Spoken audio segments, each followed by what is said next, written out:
everyone. Welcome back to the Bravo Docket. What can I say except it's been a crazy week in the Bravo-verse. Like, my goodness.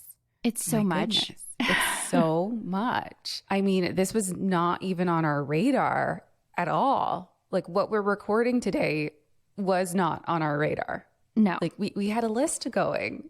I was working on 3 different episodes at once and was really excited about continuing my research for the deep dive episodes into the Erica Jane Marco thing. And then what was it? Leah's lawsuit came out. Leah's lawsuit, yeah. Yeah. And then Brandy made the accusations against Andy. Oh my God. And then this one. Yeah. Rachel filed a lawsuit against Scandoval and Ariana. They need to cool it with the lawsuits until we get caught up. No more. Or, I mean, no, they could keep going, but just don't expect that we're going to be able to cover them immediately. Hopefully that's okay with everyone that we can't cover them right away, and we'll get to them eventually. I'm happy for things to keep coming out. No, yeah, that's true. Yeah. Gives us stuff to talk about. So, yeah. But where do we start? Where do we begin? She filed this lawsuit a few days ago. It's against Tom Sandoval, Ariana Madix, and then Doe's 1 through 50, and we'll explain what that means in a little bit. Thank you, Bravo Buds, for that really cute post sending up the bat signal for us. And we saw your comments in support on Reddit, and we are just really grateful that everyone trusts us so much and wants to hear what we have to say. So we rescheduled what we were doing, dropped everything, and got prepared for this episode. So what do you remember about, wait, fun fact. Today is the 1-year anniversary of Scandoval. That's crazy. Right now when we're recording this Sunday, March 3rd. Yeah. Today's a 1-year anniversary. Wow. So, obviously we remember a lot from Scandoval generally, but what do you remember about the video specifically? Like, I remember what came out was that Ariana saw this video of something intimate between Tom and Rachel. And then that is how she found out that this affair was going on. And then somehow other cast members learned about the video as well. And then sent a cease and desist letter out. That's all I remember. I don't remember specifics of whether it was sent to someone, like what happened in terms of that. What do you remember? What I remembered was that there were so many unsubstantiated rumors coming out of how Ariana found out. And then we were shocked because this was the first time, I think, where we had seen a bunch of blind items and then they were immediately confirmed.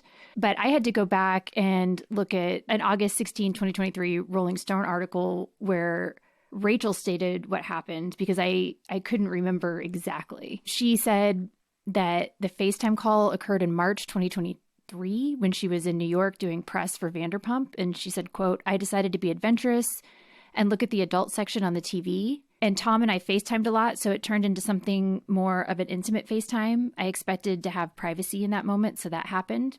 And then, according to this Rolling Stone article, Rachel said she spent the following day doing press and feeling on top of the world, only to suddenly receive a text from Madix that contained, quote, 2 screen-recorded videos and a text that said, "You're dead to me." And according to this article, that's how Rachel learned that Ariana knew about the affair, and it's also how she learned that she had, quote, "been recorded without my consent." And then I remember the immediate cease and desist letter, which turned into the send it to Daryl. Isn't that what precipitated the send it to Daryl? And then she went on in this Rolling Stone article from 2023. Rachel said that she sent an immediate cease and desist letter to keep the video from spreading, but suggested a lot of people had still seen it. Quote, "Some of Ariana's friends have described the video in great detail online, and she also sent it to me, so I don't know who else she sent it to. I wouldn't be surprised if she sent it to other people, but it's not legal," end quote. Mm-hmm. Yeah. To be fair, she could have just told everyone what was in the video, and that's how they know. But,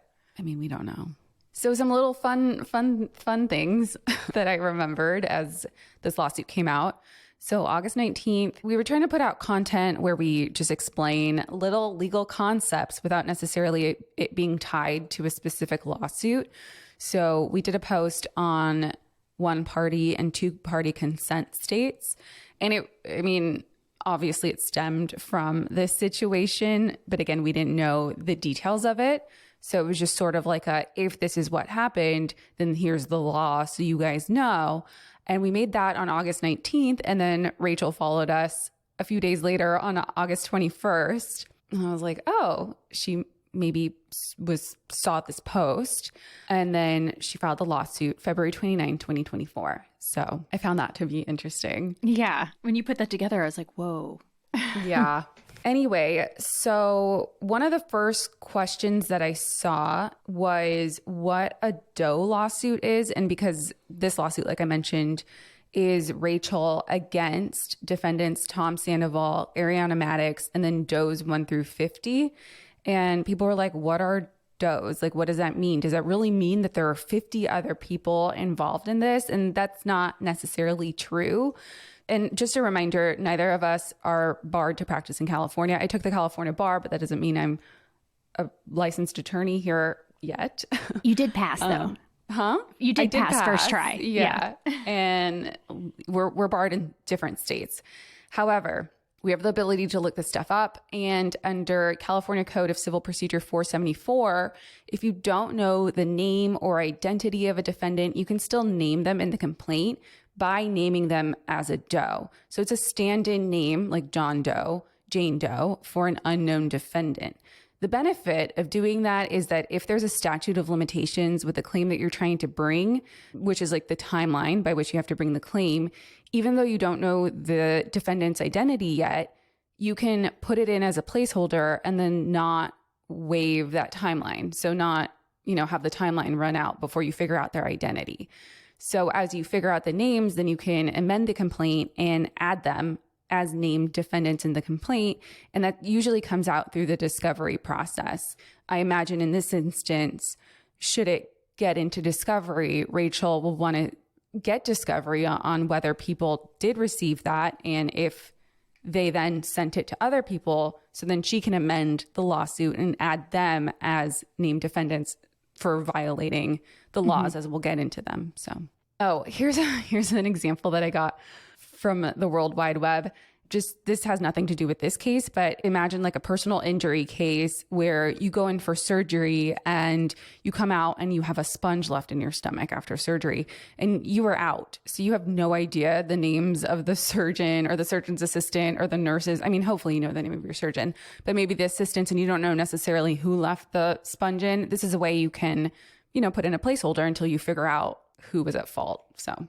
And then some other questions I saw, and I don't know if you saw these too, but this came out, I think, both in connection with Leah's lawsuit against Andy and Bravo, and then in this lawsuit as well. How can people make accusations that seem kind of outlandish in a complaint and not get sued for defamation? Or how can you just put anything into a complaint? And that is because of litigation privilege. So most states, and again, we're just talking about California here, have the litigation privilege, and it immunizes conduct that is reasonably related to the litigation, even if the conduct is alleged to be fraudulent, perjurious, unethical, or even illegal. So for example, the accusation that Leah made about Andy Cohen, that he does cocaine with some of the housewives. The public policy behind all of this is to protect witnesses from being afraid from facing liability for providing testimony. You don't want there to be an instance where a witness is afraid to take the stand and provide helpful information for fear of repercussions. It's also to avoid one lawsuit stemming into additional amount of lawsuits, because if you could sue for every statement that you think is defamatory that comes out from litigation, then you could sue potentially every witness, and then that leads to a waste of judicial resources. It can blossom into many, many lawsuits. So it's a way to protect witnesses, and it's a way to save judicial resources. But that doesn't mean you are not without any recourse. It doesn't mean you can say whatever you want in a lawsuit. It has to be reasonably related to the litigation. And then there is recourse, like we'll talk about, of what you could do if you think it's just completely legally unsubstantiated or just completely prejudicial. It applies to communications made in judicial or quasi-judicial proceedings. So it can be statements. It could be things by litigants or other participants authorized by law. communications to achieve the objects of the litigation and that have some connection or logical relation to the action. And so it can apply to cease and desist letters. It can apply to if you're telling someone, hey, there's a lawsuit going on, you should probably stop selling this product, things like that. That all falls under the litigation privilege, the complaint. So for a lawyer, it can be kind of a tool to get people to settle, because if you can put anything that is reasonably related to the litigation, that's kind of broad. So you can say a lot in a complaint and not have any real repercussions. And it can be a tool to get the other person to just end the lawsuit so nothing else comes out. You know what I mean? I mean, to be clear, lawyers have an ethical duty to do some due diligence and not just take everything a client says at face value, and to make sure that they're not just purposely and intentionally filing false or scandalous materials. Of course. Yeah. Yeah. So there has to be like some legitimacy for the claim, but if it has something to do with it, you can put it in. I think California's is just really strong. Yeah. So then like one thing that you can do is you can move to strike portions of the complaint. So anything that's irrelevant, false, improper, or legally insufficient, as long as you have proof that it's false, improper, legally insufficient. That's where anti-slap motions come in. You can file an anti-slap motion, which is a form, it's an example of a motion to strike.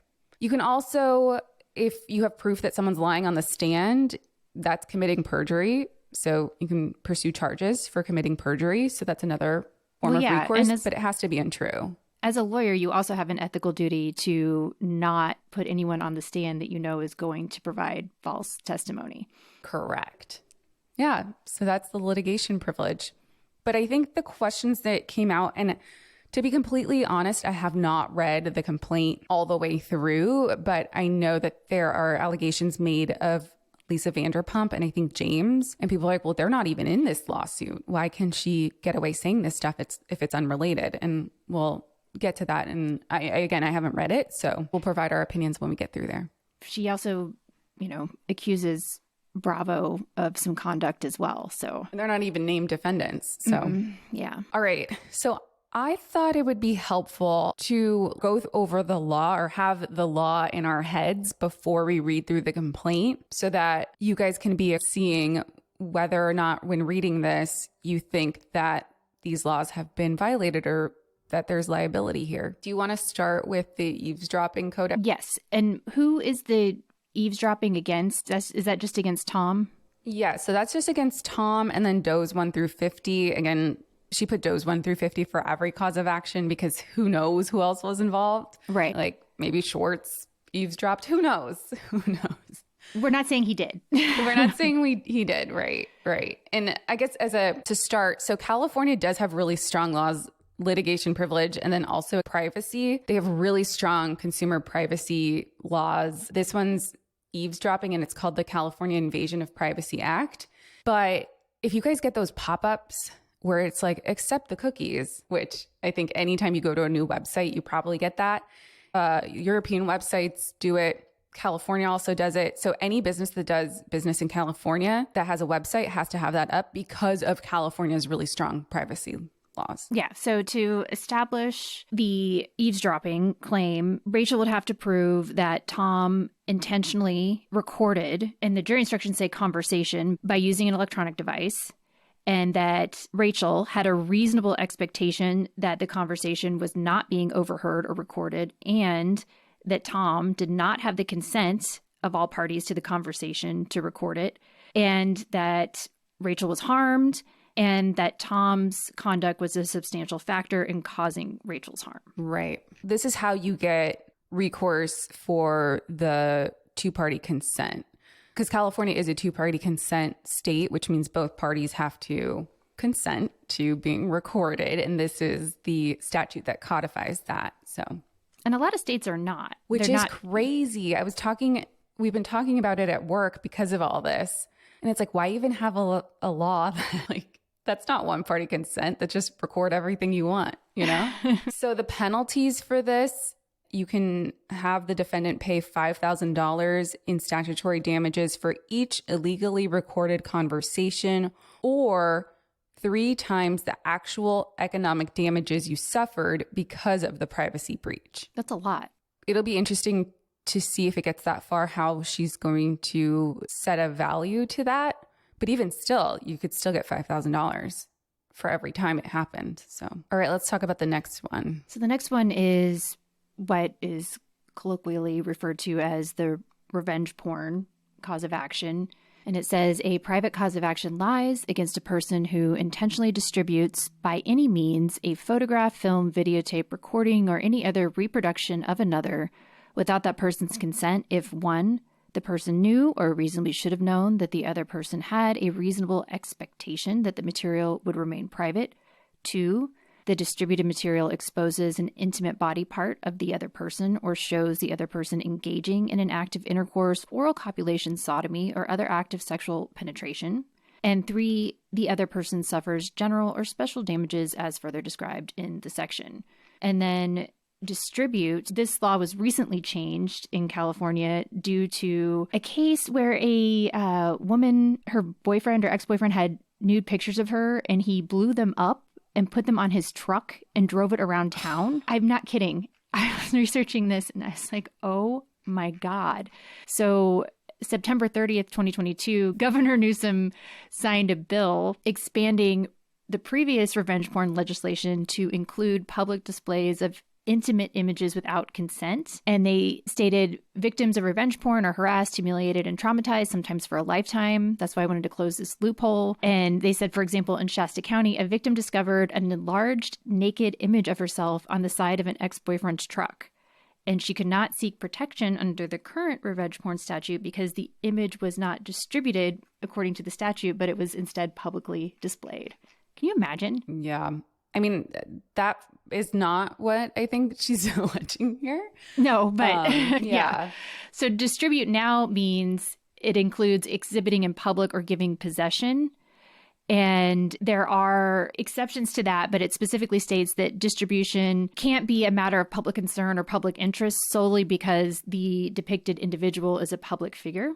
Because there's some exceptions to this, and they specifically stated that even if you're on TV or whatever, if you're a public figure, that doesn't make it a matter of public concern. So a lot of the questions I think we've been getting have been, does it count as a distribution if we're just saying, this is an example, we don't know if this happened, if Ariana sent it from Tom's phone to her phone, and then if Ariana sent it from her phone to Rachel's phone, that's a distribution, right? I mean, my gut feeling is that is a distribution. If she sends it to herself?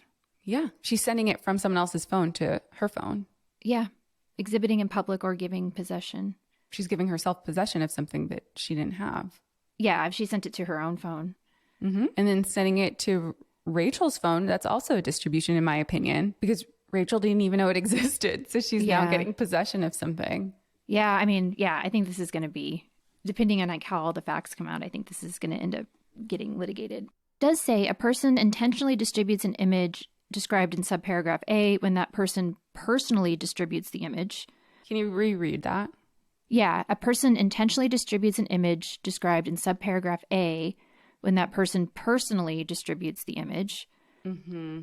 All right, some exceptions to this is if the distributed material was created under an agreement by the person appearing in the material for its public use and distribution, or otherwise intended by that person for public use and distribution. So I assume that's like pornography that you wanted to make. The second one is if you have permission from the person in the material. Number 3 is if that person waived any reasonable expectation of privacy in the distributed material by making it accessible to the general public. So it's like if you posted it yourself. If it constitutes a matter of public concern, which you just told us that doesn't necessarily apply to someone who just happens to be a public figure. Then if the material was photographed, filmed, videotaped, recorded, or otherwise reproduced in a public place and under circumstances in which the person depicted had no reasonable expectation of privacy. So I guess if they're like up on stage, I'm trying to come up with examples. These aren't the best. Well, no, I mean, I think if you are on a live and doing it and then someone else screen records it, or if you post it yourself on your Snap stories or something.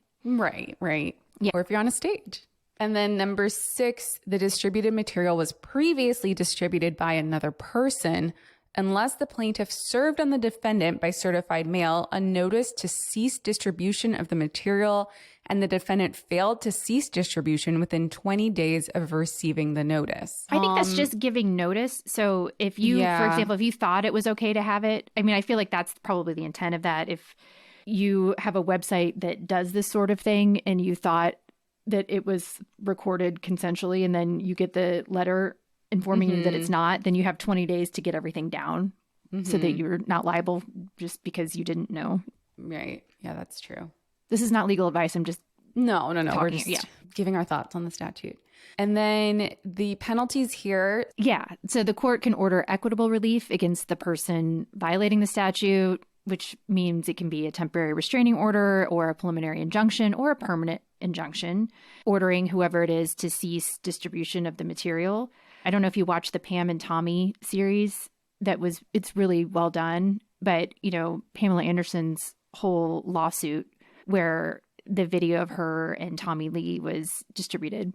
Well, I didn't watch that, but I watched her documentary. Yeah. And so the court can also award attorney's fees and costs to the prevailing party. And this is, a civil cause of action. There is a criminal charge that could be brought by the state, but this is a civil cause of action. So when we're talking about stuff and reading what's alleged in the complaint, we don't know both sides of the story yet, obviously, but it is a civil case. So this is a more likely than not, this isn't beyond a reasonable doubt type of proof. Also, like under this one, she could get any other relief available at law. That was just the extra stuff that she could get, like a temporary restraining order. If this goes to jury trial, the way the jury instruction would read would be that Ariana intentionally distributed, and then it would say by however means, so whatever was specific that's being alleged, photographs, films, videotapes of Rachel, and that Rachel did not consent to the distribution of the materials, and that Ariana knew or reasonably should have known that Rachel had a reasonable expectation that it would remain private, and that the video exposed an intimate body part of Rachel's and showed her engaging in one of those acts, including masturbation, and that Rachel was harmed, and that Ariana's conduct was a substantial factor in causing Rachel's harm. Okay, the next cause of action, this is again against Tom and Ariana, is for invasion of privacy.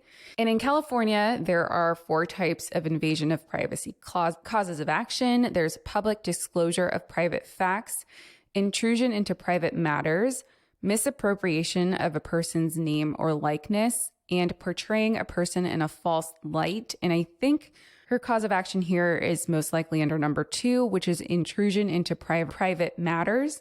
And the elements of that are an intentional intrusion, physical or otherwise, into plaintiff's private life, seclusion, or solitude that would be highly objectionable to a reasonable person and is the cause of an adverse effect on the plaintiff. So this includes like eavesdropping, again, wiretapping, spying, but also things that aren't necessarily that obvious. It also says it makes any person who captures or attempts to capture offensive images of another person engaging in private or personal activity or intimate images responsible for up to treble damages, punitive damages, payment of a civil fine, disgorgement of any profits from related commercial activity. So it's like if they sold it or something, as well as an award of attorney's fees and expenses. And that the invasion of privacy, is that just against Tom or is that also against Ariana? No, that's against both. Against both.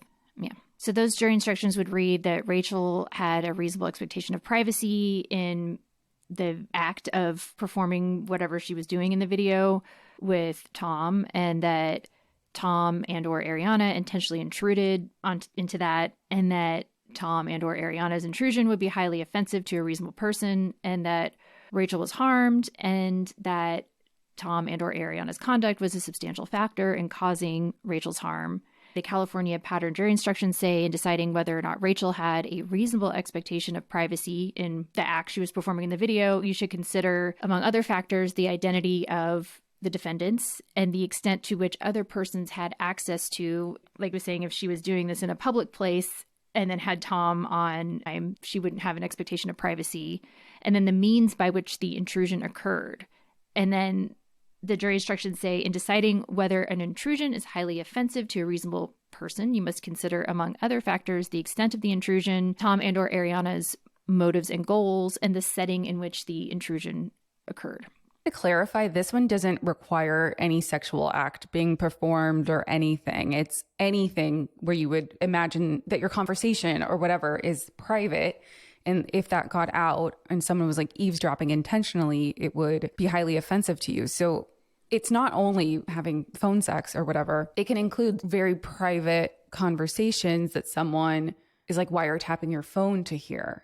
So it doesn't have to have that sexual element. I just wanted to clarify. Whereas the other one did, the revenge porn one does. So the next is intentional infliction of emotional distress. And that's against all the defendants. So Scandoval, Ariana, and then the unnamed does. And Cesie, you want to talk about this one for a little bit? And then I pulled some examples of where California courts have found this type. Yes. So it's if the defendant's conduct was outrageous, and the outrageous actions must be considered outside of the bounds of decency. The defendant has to be willful and intentional in their behavior, and they either intended to cause you emotional distress or acted with reckless disregard for your well-being. And then as the plaintiff, you suffered severe emotional distress due to the defendant's conduct. In other words, your emotional distress has to be more than just annoyance or hurt feelings. It must be severe distress, meaning it must be profound or long-lasting to the point that no reasonable person should be expected to endure it. So it's an intentional tort,